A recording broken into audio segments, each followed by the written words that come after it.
ഓം ശാന്തി. 27/11/25 പ്രഭാതമുരളി ബാബ്ദാദ മധുബൻ. ബാബ പറയുന്നു, മധുരമായ കുട്ടികളെ, ബാബ എന്ത് പഠിപ്പിക്കുന്നുവോ അത് നല്ല രീതിയിൽ പഠിക്കൂ. എങ്കിൽ 21 ജന്മത്തേക്ക് സോഴ്സ് ഓഫ് ഇൻകം ഉണ്ടാകും. സദാ സുഖമുള്ളവരായി മാറും. ചോദ്യം: കുട്ടികളായ നിങ്ങളുടെ അതീന്ദ്രിയ സുഖത്തിൻ്റെ മഹിമയുള്ളത് എന്തുകൊണ്ട്? ഉത്തരം: കാരണം കുട്ടികളായ നിങ്ങൾ തന്നെയാണ് ഈ സമയം ബാബയെ അറിയുന്നത്. നിങ്ങൾ തന്നെയാണ് ബാബയിലൂടെ സൃഷ്ടിയുടെ ആദി മധ്യ അന്ത്യത്തെ അറിഞ്ഞത്. നിങ്ങളിപ്പോൾ സംഗമത്തിൽ പരിധിയില്ലാത്തതിൽ നിൽക്കുന്നു. അറിയുന്നുണ്ട്, ഇപ്പോൾ നമ്മൾ ഈ ഉപ്പു ചാനലിൽ നിന്നും അമൃതിൻ്റെ മധുരമായ ചാനലിലേക്ക് പോയിക്കൊണ്ടിരിക്കുന്നു. നമ്മെ സ്വയം ഭഗവാൻ പഠിപ്പിച്ചുകൊണ്ടിരിക്കുന്നു. ഇങ്ങനെയുള്ള സന്തോഷം ബ്രാഹ്മണർക്ക് തന്നെയാണ് ഉണ്ടായിരിക്കുന്നത്. അതിനാൽ അതീന്ദ്രിയ സുഖം നിങ്ങളുടേതാണ് പാടപ്പെട്ടിട്ടുള്ളത്. ഓം ശാന്തി. ആത്മീയ പരിധിയില്ലാത്ത ബാബ ആത്മീയ പരിധിയില്ലാത്ത കുട്ടികൾക്ക് മനസ്സിലാക്കിച്ചു തരുന്നു. അതായത് തൻ്റെ മതം നൽകിക്കൊണ്ടിരിക്കുന്നു. നമ്മൾ ജീവാത്മാക്കളാണ് എന്നത് തീർച്ചയായും മനസ്സിലാക്കുന്നുണ്ട്.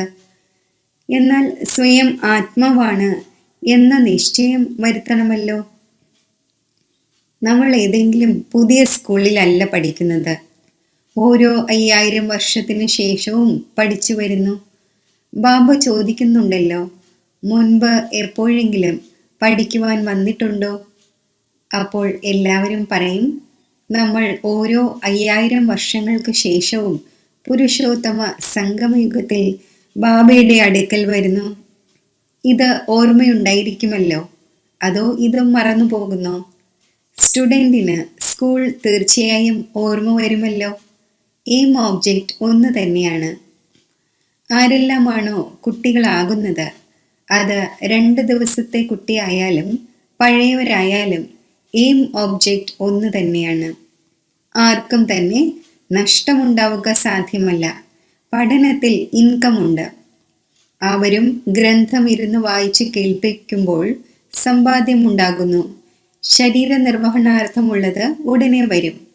സന്യാസിയാവുകയും 1-2 ശാസ്ത്രങ്ങൾ ഇരുന്ന് കേൾപ്പിക്കുകയും ചെയ്യുമ്പോൾ ഇൻകം ഉണ്ടാകും.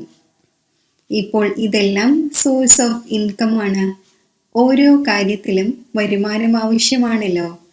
പൈസയുണ്ടെങ്കിൽ എവിടെയും ചുറ്റിക്കറങ്ങി പിന്നെ വരാം. കുട്ടികളായ നിങ്ങൾക്കറിയാം, ബാബ നമ്മെ വളരെ നല്ല പഠനം പഠിപ്പിക്കുന്നു. അതിലൂടെ 21 ജന്മത്തേക്കുള്ള വരുമാനം ലഭിക്കുന്നു. നമ്മൾ സദാ സുഖമുള്ളവരായി മാറും വിധത്തിലുള്ള ഇൻകമാണ് ഇത്. ഒരിക്കലും രോഗാവസ്ഥയിലാവില്ല, സദാ അമരമായിരിക്കും. ഈ നിശ്ചയം വരുത്തേണ്ടതുണ്ട്. ഇങ്ങനെ നിശ്ചയം വയ്ക്കുന്നതിലൂടെ നിങ്ങൾക്ക് ഉത്സാഹം വരും. ഇല്ലെങ്കിൽ ഏതെങ്കിലുമൊക്കെ കാര്യത്തിൽ ശ്വാസം മുട്ടിക്കൊണ്ടിരിക്കും. ഉള്ളിൽ സ്മരിക്കണം, നമ്മൾ പരിധിയില്ലാത്ത ബാബയിൽ നിന്നും പഠിച്ചുകൊണ്ടിരിക്കുന്നു. ഭഗവാൻ ഉവാച, ഇത് ഗീതയാണ്. ഗീതയുടെയും യുഗം വരുന്നല്ലോ. ഇത് 5ാമത്തെ യുഗമാണ് എന്ന് കേവലം മറന്നുപോയി. ഈ സംഗമം വളരെ ചെറുതാണ്. വാസ്തവത്തിൽ 4ാമത്തെ ഭാഗം എന്നും പറയില്ല. പെർസെൻറ്റേജ് എടുക്കുവാൻ സാധിക്കും. അതും മുന്നോട്ട് പോകവേ ബാബ പറഞ്ഞു തന്നുകൊണ്ടിരിക്കും. കുറച്ചൊക്കെ ബാബ പറഞ്ഞു തരിക എന്നതും അടങ്ങിയിട്ടുള്ളതാണല്ലോ. നിങ്ങൾ എല്ലാ ആത്മാക്കളിലും പാർട്ട് അടങ്ങിയിട്ടുണ്ട്. അത് റിപ്പീറ്റ് ആയിക്കൊണ്ടിരിക്കുന്നു. നിങ്ങൾ എന്ത് പഠിക്കുന്നുവോ അതും റെപ്പിറ്റേഷൻ ആണല്ലോ. റെപ്പിറ്റേഷൻ്റെ രഹസ്യവും കുട്ടികളായ നിങ്ങൾക്ക് മനസ്സിലായി. ഓരോ ചുവടിലും പാർട്ട് മാറിക്കൊണ്ടേയിരിക്കുന്നു. 1 സെക്കൻഡ് പോലെ ആകില്ല മറ്റൊന്ന്. പേനിനെ പോലെ ടിക് ടിക്, അതായത് നിമിഷങ്ങൾ കടന്നു പോയിക്കൊണ്ടിരിക്കുന്നു. ടിക് എന്നാൽ സെക്കൻഡ് കടന്നുപോയി. പേനിനെ പോലെ ടിക് ടിക്കായി കടന്നു പോയിക്കൊണ്ടിരിക്കുന്നു. ഇപ്പോൾ നിങ്ങൾ പരിധിയില്ലാത്തതിൽ നിൽക്കുന്നു. മറ്റൊരു മനുഷ്യനും പരിധിയില്ലാത്തതിൽ നിൽക്കുന്നില്ല. ആർക്കും തന്നെ പരിധിയില്ലാത്തതിൻ്റെ, അതായത് ആദി മധ്യ അന്ത്യത്തിൻ്റെ നോളജ് ഇല്ല. ഇപ്പോൾ നിങ്ങൾക്ക് ഫ്യൂച്ചറും അറിയാം. നമ്മൾ പുതിയ ലോകത്തിലേക്ക് പോയിക്കൊണ്ടിരിക്കുന്നു. ഇതാണ് സംഗമയുഗം. ഇതിനെ ക്രോസ് ചെയ്യേണ്ടതുണ്ട്. ഉപ്പു ചാനലാണല്ലോ. ഇതാണ് മധുരമായ അമൃതിൻ്റെ ചാനൽ. അതാണ് വിഷത്തിൻ്റേത്. ഇപ്പോൾ നിങ്ങൾ വിഷത്തിൻ്റെ സാഗരത്തിൽ നിന്നും ക്ഷീരസാഗരത്തിലേക്ക് പോകുന്നു. ഇതാണ് പരിധിയില്ലാത്ത കാര്യം. ലോകത്തിൽ ഈ കാര്യങ്ങളെക്കുറിച്ച് ഒന്നും തന്നെ അറിയില്ല. പുതിയ കാര്യമാണല്ലോ. ഇതും നിങ്ങൾ അറിയുന്നുണ്ട്. ഭഗവാൻ എന്ന് ആരെയാണ് പറയുന്നത്? ആ ഒന്ന് എന്ത് പാർട്ട് അഭിനയിക്കുന്നു എന്നും ടോപ്പിക്കിലും പറയുന്നു. വരൂ, പരംപിത പരമാത്മാവിൻ്റെ ബയോഗ്രഫി നിങ്ങളെ കേൾപ്പിക്കാം. അല്ലെങ്കിൽ തന്നെ കുട്ടികൾ അച്ഛൻ്റെ ബയോഗ്രഫി കേൾപ്പിക്കാറുണ്ട്. സാധാരണമാണ്. ഇതാണെങ്കിൽ പിന്നെ പിതാക്കന്മാരുടെയും പിതാവാണല്ലോ. നിങ്ങളിലും നമ്പർ വാർ പുരുഷാർത്ഥമനുസരിച്ച് അറിയുന്നു. ഇപ്പോൾ നിങ്ങൾക്ക് യഥാർത്ഥ രീതിയിൽ ബാബയുടെ പരിചയം നൽകണം. നിങ്ങൾക്കും ബാബയാണ് നൽകിയത്. അതിനാലാണ് മനസ്സിലാക്കുന്നത്. അപ്പോൾ മറ്റാർക്കും പരിധിയില്ലാത്ത ബാബയെ അറിയുവാൻ സാധിക്കില്ല.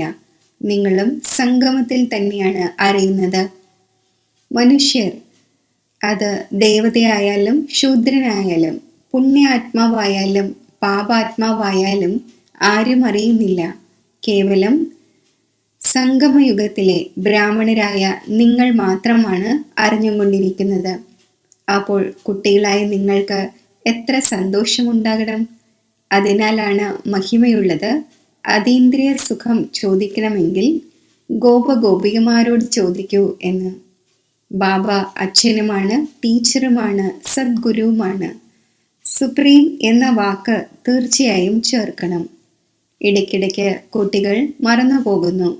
ഈ കാര്യങ്ങളെല്ലാം കുട്ടികളുടെ ബുദ്ധിയിൽ ഉണ്ടായിരിക്കേണ്ടതാണ്. ശിവ് ബാബയുടെ മഹിമയിൽ ഈ വാക്ക് തീർച്ചയായും ചേർക്കണം. നിങ്ങളല്ലാതെ മറ്റാരും അറിയുന്നതേയില്ല.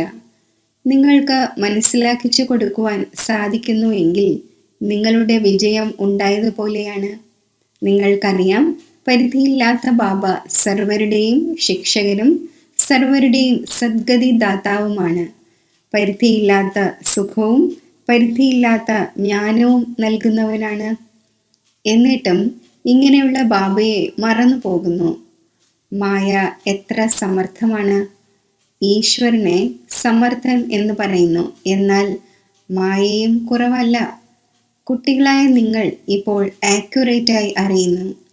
ഇതിന് പേര് തന്നെ രാവണൻ എന്നാണ് വച്ചിരിക്കുന്നത്. രാമരാജ്യവും രാവണരാജ്യവും. ഇതിനെക്കുറിച്ചും ആക്യുറേറ്റായി മനസ്സിലാക്കിച്ചു കൊടുക്കണം. രാമരാജ്യമുണ്ട്, അപ്പോൾ തീർച്ചയായും രാവണരാജ്യവുമുണ്ട്. സദാ രാമരാജ്യം ഉണ്ടായിരിക്കുക സാധ്യമല്ല. രാമരാജ്യം അഥവാ ശ്രീകൃഷ്ണന്റെ രാജ്യം ആരാണ് സ്ഥാപിക്കുന്നത്? ഇത് പരിധിയില്ലാത്ത ബാബയിരുന്ന് മനസ്സിലാക്കിച്ചു തരുന്നു. നിങ്ങൾക്ക് ഭാരതഖണ്ഡത്തിൻ്റെ വളരെയധികം മഹിമ ചെയ്യേണ്ടതുണ്ട്. ഭാരതം സത്യഖണ്ഡമായിരുന്നു. എത്ര മഹിമയുണ്ടായിരുന്നു. അങ്ങനെ ആക്കുന്നവൻ ബാബ തന്നെയാണ്. നിങ്ങൾക്ക് ബാബയോട് എത്ര സ്നേഹമാണ്. എയിം ഓബ്ജക്റ്റ് ബുദ്ധിയിലുണ്ട്. ഇതും അറിയാം. നമ്മൾ സ്റ്റുഡൻസിന് തൻ്റെ പഠനത്തിൻ്റെ ലഹരി ഉണ്ടായിരിക്കേണ്ടതാണ്. ക്യാരക്ടറിൻ്റെയും ചിന്ത ഉണ്ടായിരിക്കേണ്ടതാണ്. വിവേകം പറയുന്നു, ഗോഡ്ലി പഠനമായിരിക്കെ അതിൽ ഒരു ദിവസം പോലും മിസ് ചെയ്യുവാൻ പാടില്ലാത്തതാണ്. ടീച്ചർ വന്നതിന് ശേഷം ലേറ്റായും എത്തിച്ചേരുവാൻ പാടില്ല. ടീച്ചറിന് ശേഷം വരിക എന്നതും ഒരു ഇൻസൾട്ടാണ്. സ്കൂളിലും വൈകിയാണ് വരുന്നത് എങ്കിൽ അവരെ ടീച്ചർ പുറത്തു നിർത്തുന്നു. ബാബ തൻ്റെ കുട്ടിക്കാലത്തെ ഉദാഹരണവും പറഞ്ഞു തരുന്നു. എൻ്റെ ടീച്ചർ വളരെ സ്ട്രിക്റ്റ് ആയിരുന്നു. അകത്തേക്ക് കയറാൻ പോലും അനുവദിച്ചിരുന്നില്ല. ഇവിടെയാണെങ്കിൽ വളരെ പേരുണ്ട് വൈകിയാണ് വരുന്നത്. സേവനം ചെയ്യുന്ന സൽപുത്രരായ കുട്ടികൾ തീർച്ചയായും ബാബയ്ക്ക് പ്രിയമായി തോന്നുമല്ലോ. ഇപ്പോൾ നിങ്ങൾ മനസ്സിലാക്കുന്നു, ആദി സനാതന ദേവീ ദേവതാ ധർമ്മം ഇതായിരുന്നല്ലോ. ഇവരുടെ ധർമ്മം എപ്പോൾ സ്ഥാപിതമായി? അല്പം പോലും ആരുടെയും ബുദ്ധിയിലില്ല. നിങ്ങളുടെ ബുദ്ധിയിൽ നിന്ന് പോലും ഓരോ നിമിഷവും വഴുതിപ്പോകുന്നു. നിങ്ങളിപ്പോൾ ദേവീ ദേവത ആകുന്നതിന് വേണ്ടി പുരുഷാർത്ഥം ചെയ്തുകൊണ്ടിരിക്കുന്നു. ആരാണ് പഠിപ്പിച്ചുകൊണ്ടിരിക്കുന്നത്? സ്വയം പരംപിത പരമാത്മാവ്. നിങ്ങൾ മനസ്സിലാക്കുന്നുണ്ട്, ഇത് നമ്മുടെ ബ്രാഹ്മണ കുലമാണ്, ഡിനാസ്റ്റി അല്ല. ഇതാണ് സർവോത്തമ ബ്രാഹ്മണ കുലം. ബാബയും സർവോത്തമമാണല്ലോ, ഉയർന്നതിലും ഉയർന്നതാണ്. അപ്പോൾ തീർച്ചയായും ആ ഒന്നിൻ്റെ പ്രാപ്തിയും ഉയർന്നത് തന്നെയാകും. ആ ഒന്നിനെ തന്നെയാണ് ശ്രീ ശ്രീ എന്ന് പറയുന്നത്. നിങ്ങളെയും ശ്രേഷ്ഠമാക്കി മാറ്റുന്നു. നമ്മെ ശ്രേഷ്ഠമാക്കി മാറ്റുന്നവൻ ആരാണ് എന്ന് കുട്ടികളായ നിങ്ങൾ തന്നെയാണ് അറിയുന്നത്. മറ്റുള്ളവർ ഒന്നും മനസ്സിലാക്കുന്നില്ല. നിങ്ങൾ പറയും, നമ്മുടെ ബാബ അച്ഛനുമാണ്, ടീച്ചറുമാണ്, സദ്ഗുരുവുമാണ്, പഠിപ്പിച്ചുകൊണ്ടിരിക്കുന്നു. നമ്മൾ ആത്മാക്കളാണ്. ആത്മാക്കളായ നമുക്ക് ബാബ സ്മൃതി വരുത്തി, നിങ്ങൾ എൻ്റെ സന്താനമാണ്, ബ്രദർഹുഡാണല്ലോ. ബാബയെ ഓർമ്മിക്കുകയും ചെയ്യുന്നു. മനസ്സിലാക്കുന്നുണ്ട്, ആ ഒന്ന് നിരാകാരനായ പിതാവാണ്. അപ്പോൾ തീർച്ചയായും ആത്മാവിനെയും നിരാകാരം എന്ന് തന്നെ പറയും. ആത്മാവ് തന്നെയാണ് ഒരു ശരീരം ഉപേക്ഷിച്ച് മറ്റൊന്ന് സ്വീകരിക്കുന്നത്, പിന്നെ പാട്ടഭിനയിക്കുന്നു. മനുഷ്യർ പിന്നെ ആത്മാവിന് പകരം സ്വയം ശരീരമാണ് എന്ന് മനസ്സിലാക്കുന്നു. ഞാൻ ആത്മാവാണ് എന്നത് മറന്നു പോകുന്നു. ഞാൻ ഒരിക്കലും മറക്കുന്നില്ല. ആത്മാക്കളായ നിങ്ങളെല്ലാവരും സാലിഗ്രാമാണ്. ഞാൻ പരം പിതാവാണ്, അതായത് പരം ആത്മാ.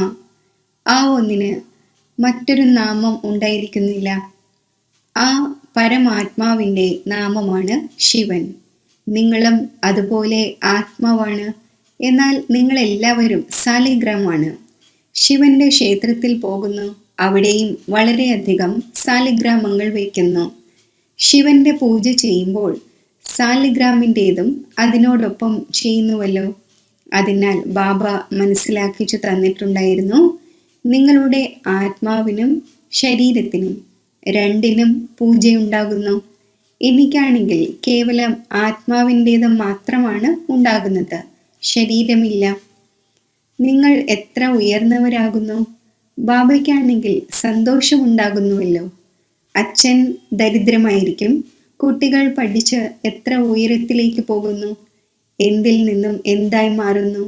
ബാബയ്ക്കും അറിയാം നിങ്ങൾ എത്ര ഉയർന്നവരായിരുന്നു.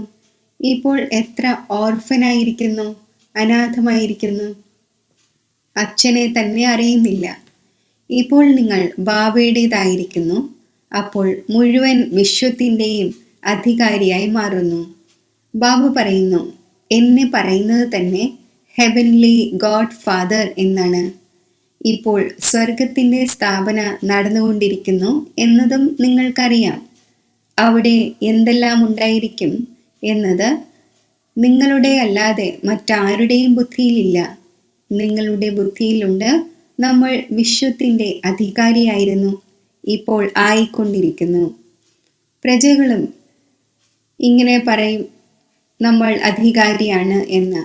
ഈ കാര്യങ്ങൾ കുട്ടികളായ നിങ്ങളുടെ മാത്രം ബുദ്ധിയിലാണുള്ളത്. അപ്പോൾ സന്തോഷമുണ്ടായിരിക്കേണ്ടതാണല്ലോ. ഈ കാര്യങ്ങൾ കേട്ട് പിന്നെ മറ്റുള്ളവരെയും കേൾപ്പിക്കണം. അതിനാൽ സെന്ററും മ്യൂസിയവും തുറന്നുകൊണ്ടിരിക്കുന്നു. എന്താണോ കഴിഞ്ഞ കൽപ്പത്തിൽ നടന്നിരുന്നത് അത് തന്നെ നടന്നുകൊണ്ടിരിക്കും. മ്യൂസിയത്തിനും സെന്ററിനും വേണ്ടി നിങ്ങൾക്ക് വളരെ പേർ ഓഫർ ചെയ്യും. പിന്നെ വളരെയധികം പേർ വരും. എല്ലാവരുടെയും എല്ലുകൾ മൃദുവായിക്കൊണ്ടിരിക്കുന്നു, അതായത് അവരുടെ കാഠിന്യം കുറഞ്ഞുകൊണ്ടിരിക്കുന്നു. മുഴുവൻ ലോകത്തിൻ്റെയും എല്ലുകളെ നിങ്ങൾ മൃദുവാക്കിക്കൊണ്ടിരിക്കുന്നു. നിങ്ങളുടെ യോഗത്തിൻ്റെ ശക്തി എത്ര പ്രബലമാണ്. ബാബ പറയുന്നു, നിങ്ങളിൽ വളരെയധികം ശക്തിയുണ്ട്. ഭക്ഷണം നിങ്ങൾ യോഗത്തിലിരുന്ന് തയ്യാറാക്കുകയും കഴിപ്പിക്കുകയും ചെയ്യൂ. എങ്കിൽ ബുദ്ധി ഈ ഭാഗത്തേക്ക് ആകർഷിക്കും. ഭക്തി മാർഗത്തിലാണെങ്കിൽ ഗുരുക്കന്മാരുടെയും ഉച്ഛിഷ്ടവും കഴിക്കുന്നു. നിങ്ങൾ കുട്ടികൾ മനസ്സിലാക്കുന്നുണ്ട്, ഭക്തി മാർഗത്തിന്റെ വിസ്താരം വളരെയധികമുണ്ട്. അതിനെ വർണ്ണിക്കുവാൻ സാധിക്കില്ല. ഇത് ബീജമാണ്, അത് വൃക്ഷമാണ്. ബീജത്തെ വർണ്ണിക്കുവാൻ സാധിക്കും. പിന്നെ ആരോടെങ്കിലും വൃക്ഷത്തിലെ ഇലകൾ എണ്ണുവാൻ പറയുകയാണെങ്കിൽ ചെയ്യുവാൻ സാധിക്കില്ല. എണ്ണമറ്റ ഇലകളുണ്ട്. ബീജത്തിലാണെങ്കിൽ ഇലയുടെ അടയാളം കാണപ്പെടുന്നില്ല. അത്ഭുതമാണല്ലോ. ഇതിനെ പ്രകൃതിയുടെ ശക്തി എന്ന് പറയും. ജീവജന്തുക്കൾ എത്ര വണ്ടർഫുള്ളാണ്. അനേകം പ്രകാരത്തിലുള്ള കീടങ്ങളുണ്ട്. എങ്ങനെയാണ് ജനിക്കുന്നത്? വളരെ വണ്ടർഫുള്ളായ ഡ്രാമയാണ്. ഇതിനെ പറയുന്നത് തന്നെ നേച്ചർ എന്നാണ്. ഇതും മുൻകൂട്ടി തയ്യാറാക്കപ്പെട്ട കളിയാണ്. സത്യയുഗത്തിൽ എന്തെല്ലാമാണ് കാണുക? അവയും പുതിയ വസ്തുക്കൾ തന്നെയായിരിക്കും. എവ്രിതിങ് ന്യൂ ആയിരിക്കും. മയിലിനെ കുറിച്ചും ബാബ മനസ്സിലാക്കിച്ചു തന്നിട്ടുണ്ട്. അതിനെ ഭാരതത്തിന്റെ നാഷണൽ ബേർഡ് എന്ന് പറയുന്നു. കാരണം ശ്രീകൃഷ്ണന്റെ കിരീടത്തിൽ മയിൽപീലി കാണിക്കുന്നു. ആൺമയിലും പെൺമയിലും ഭംഗിയുള്ളവയായിരിക്കുന്നു. ഗർഭവും കണ്ണുനീരിലൂടെയാണ് ഉണ്ടാകുന്നത്. അതിനാൽ നാഷണൽ ബേർഡ് എന്ന് പറയുന്നു. ഇങ്ങനെയുള്ള ഭംഗിയുള്ള പക്ഷികൾ വിദേശത്തുമുണ്ട്. ഇപ്പോൾ കുട്ടികളായ നിങ്ങൾക്ക് മുഴുവൻ സൃഷ്ടിയുടെയും ആദി മധ്യ അന്ത്യത്തിന്റെ രഹസ്യം മനസ്സിലാക്കിച്ചു തന്നു. അത് മറ്റാരും അറിയുന്നില്ല. പറയൂ, നമ്മൾ താങ്കൾക്ക് പരംപിത പരമാത്മാവിന്റെ ബയോഗ്രഫി പറഞ്ഞു തരുന്നു. രചയിതാവുണ്ട് എങ്കിൽ തീർച്ചയായും ആ ഒന്നിന്റെ രചനയും ഉണ്ടാകും. ആ ഒന്നിന്റെ ഹിസ്റ്ററിയും ജോഗ്രഫിയും നമ്മൾ അറിയുന്നുണ്ട്. ഉയർന്നതിലും ഉയർന്ന് പരിധിയില്ലാത്ത ബാബയുടെ പാർട്ട് എന്താണ് എന്നത് നമ്മൾ അറിയുന്നു. ലോകത്തിൽ ഒന്നും അറിയുന്നില്ല. ഇത് വളരെ മോശമായ ലോകമാണ്. ഈ സമയം സൗന്ദര്യത്തിലും കുഴപ്പങ്ങളുണ്ട്. പെൺകുട്ടികളെ നോക്കൂ, എങ്ങനെയെല്ലാം അപഹരിച്ചു കൊണ്ടിരിക്കുന്നു. കുട്ടികളായ നിങ്ങൾക്ക് ഈ വികാരി ലോകത്തോട് വെറുപ്പുണ്ടാകണം. ഇത് മോശമായ ലോകമാണ്, മോശമായ ശരീരമാണ്. നമുക്ക് ഇപ്പോൾ ബാബയെ ഓർമ്മിച്ച് തൻ്റെ ആത്മാവിനെ പവിത്രമാക്കേണ്ടതുണ്ട്. നമ്മൾ സദോ പ്രധാനമായിരുന്നു, സുഖമുള്ളവരായിരുന്നു. ഇപ്പോൾ തമോ പ്രധാനമായിരിക്കുന്നു. അതിനാൽ ദുഃഖിതരാണ്. വീണ്ടും സദോ പ്രധാനമാകണം. നമ്മൾ പതീതത്തിൽ നിന്നും പാവനമാകട്ടെ എന്ന് നിങ്ങൾ ആഗ്രഹിക്കുന്നു, പാടുന്നുമുണ്ട് പതീത പാവന എന്ന്. പക്ഷെ വെറുപ്പൊന്നും വരുന്നില്ല. കുട്ടികളായി നിങ്ങൾ മനസ്സിലാക്കുന്നുണ്ട്, ഇത് മോശമായ ലോകമാണ്. പുതിയ ലോകത്ത് നമുക്ക് ശരീരവും പുഷ്പം പോലെ ഉള്ളത് ലഭിക്കും. ഇപ്പോൾ നമ്മൾ അമരപുരിയുടെ അധികാരിയായിക്കൊണ്ടിരിക്കുന്നു. കുട്ടികളായ നിങ്ങൾ സദാ സന്തോഷമായും ഹർഷിതമുഖമായും ഇരിക്കേണ്ടതാണ്. നിങ്ങൾ വളരെ സ്വീറ്റ് ചിൽഡ്രൻ ആണ്. ബാബ 5000 വർഷത്തിന് ശേഷം ആ കുട്ടികളുമായി വന്ന് കൂടിക്കാഴ്ച നടത്തുന്നു. അപ്പോൾ തീർച്ചയായും സന്തോഷമുണ്ടാകുമല്ലോ. ഞാൻ വീണ്ടും വന്നിരിക്കുന്നു കുട്ടികളുമായി കൂടിക്കാഴ്ച നടത്താൻ. ശരി, മധുരമധുരമായ സിഖിലതെ കുട്ടികൾക്ക് മാതാവും പിതാവുമായ ബാബ്ദാദയുടെ സ്നേഹസ്മരണകൾ. Good morning. ആത്മീയ അച്ഛൻ്റെ ആത്മീയ കുട്ടികൾക്ക് നമസ്തേ. ധാരണയ്ക്കുള്ള മുഖ്യസാരം: നമ്മൾ ഗോഡ്ലി സ്റ്റുഡൻസ് ആണ്. അതിനാൽ പഠനത്തിൻ്റെ ലഹരിയും ഉണ്ടായിരിക്കണം. തൻ്റെ ക്യാരക്ടേഴ്സിൻ്റെ മേലും ശ്രദ്ധയുണ്ടാകണം. ഒരു ദിവസം പോലും പഠനം മിസ് ചെയ്യരുത്. വൈകി ക്ലാസ്സിൽ വന്ന് ടീച്ചറിനെ ഇൻസൾട്ട് ചെയ്യരുത്. ഈ വികാരിയും മോശവുമായ ലോകത്തോട് വെറുപ്പ് വയ്ക്കണം. ബാബയുടെ ഓർമ്മയിലൂടെ തൻ്റെ ആത്മാവിനെ പവിത്രവും സദോ പ്രധാനം ആക്കുന്നതിൻ്റെയും പുരുഷാർത്ഥം ചെയ്യണം. സദാ സന്തോഷമായും ഹർഷിതമുഖമായും ഇരിക്കണം. വരദാനം: ഹോപ്പ്ലെസ് ആയവരിലും ഹോപ്പ് അഥവാ പ്രതീക്ഷ ജനിപ്പിക്കുന്ന സത്യമായ പരോപകാരിയും സന്തുഷ്ടമണിയുമായി ഭവിക്കട്ടെ.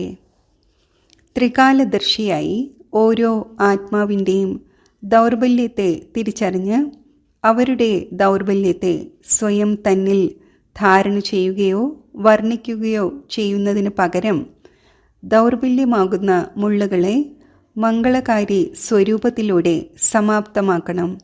മുള്ളുകളെ പുഷ്പമാക്കി മാറ്റണം. സ്വയവും സന്തുഷ്ടമണിക്ക് സമാനം സന്തുഷ്ടം ആയിരിക്കണം. സർവരെയും സന്തുഷ്ടം ആക്കണം. ആരെ പ്രതിയാണോ എല്ലാവരും നിരാശ കാണിക്കുന്നത്, ഇങ്ങനെയുള്ള വ്യക്തിയിൽ അഥവാ ഇങ്ങനെയുള്ള സ്ഥിതിയിൽ സദാകാലത്തേക്ക് ആശയുടെ ദീപം തെളിയിക്കണം. അതായത് നിരാശമായവരെ ശക്തിവാൻ ആക്കി മാറ്റണം. ഇങ്ങനെയുള്ള ശ്രേഷ്ഠ കർത്തവ്യം നടന്നുകൊണ്ടിരിക്കട്ടെ.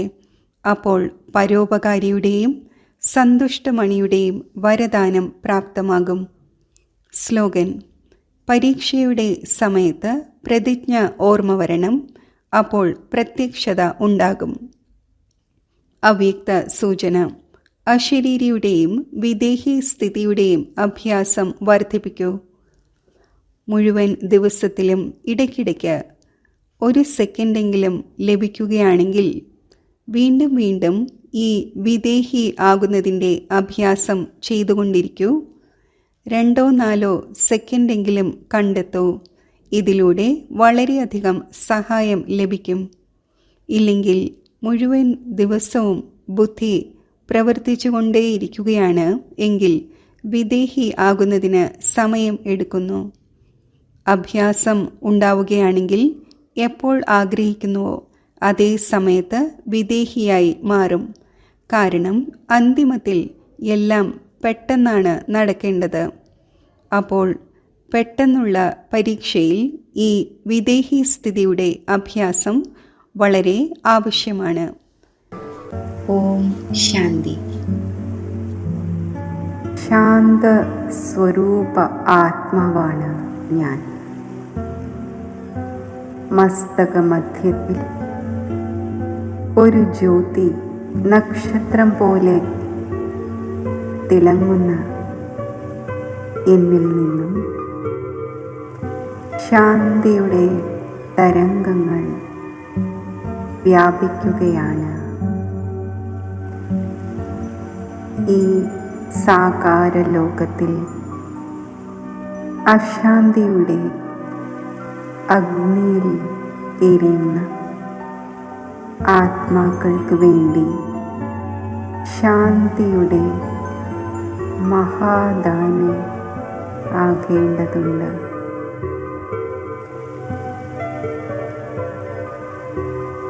ഈ സങ്കല്പം എന്നെ സ്വാഭാവികമായി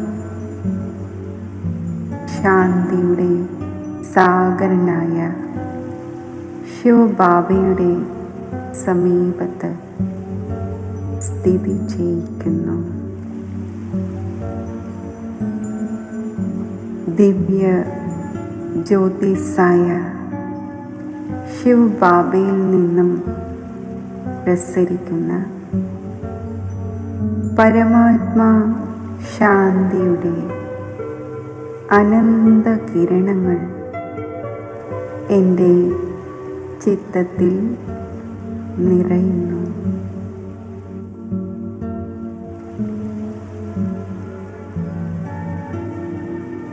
ശാന്തിയുടെ ശക്തി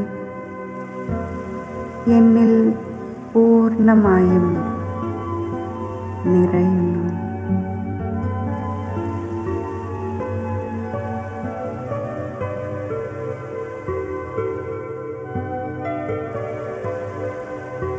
ഈ പരമാത്മാ ശാന്തിയുടെ അനന്ത കിരണങ്ങൾ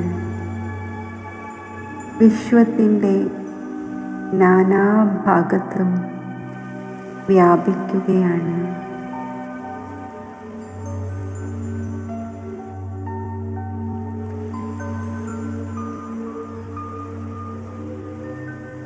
പരമാത്മാ ശാന്തിയുടെ ഈ ദിവ്യ കിരണങ്ങൾ അശാന്തതയുടെ അഗ്നിയിലെരിയുന്ന ആ ആത്മാക്കളുടെ ചിത്തത്തിലെ അഗ്നിയെ അണയ്ക്കട്ടെ. അവരുടെ ചിത്തം ശാന്തമാകട്ടെ. അവർ ശാന്തസ്വരൂപ ആത്മാക്കളായി മാറട്ടെ.